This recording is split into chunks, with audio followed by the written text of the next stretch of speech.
শাশুর ফুলের সেরা কত দাদা? ও কিতা ফুল নিতাই তুই নিবি ওই চান্সি পাই ওগো আগে আমার এক্স বয়ফ্রেন্ড আছে ও গুনি ভালো হইছে ওগুলো শাড়ি দিছে বুঝছত কারণ এখন আমার আরেকজন আছে মানে খুব ভালো আর এর কাছে তো টাকা পয়সা নাই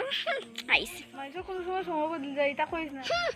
ইতানি কইছে এরে বলে কইতে পারে না তো ভিখারি বে ওখানে আইছে ভিখারি নাই মানতে আই এখন ফুলের গাছ দেখছে এই ভিখারি আমাদের ফুলের সারা দেখা তুই তা কইস না। ব্যাংকে জমা দিয়ে 2 লাখ টাকা তোমরা জানে কিতা কইছো কিতা সেরা নিতাই ফুল চেরা আবার বলে ভিখারিয়ে বলে ভিখারির বডিগার্ডে বলে 2000 এই 2 লাখ না তো বলে ব্যাংকে বলে জমা দিয়েছে ওই ভিখারি ও ফুলের সারা দাম কত ওগুর দাম 2 লাখ টাকা দাও ও আমি কিটা করতাম রেডি উডু করে তেমনি বলতা। তুমি ও কুত্তাটা দে টিপাই দে ও টিপাই দে আমারে মাস ফুললেই 2 লাখ টাকা পাইলি এটা কোনো কথাই নাই মাস ফুললেই পাইলুম। আমার ভাই এখন কুত্তার ছাগল হয়ে গেছে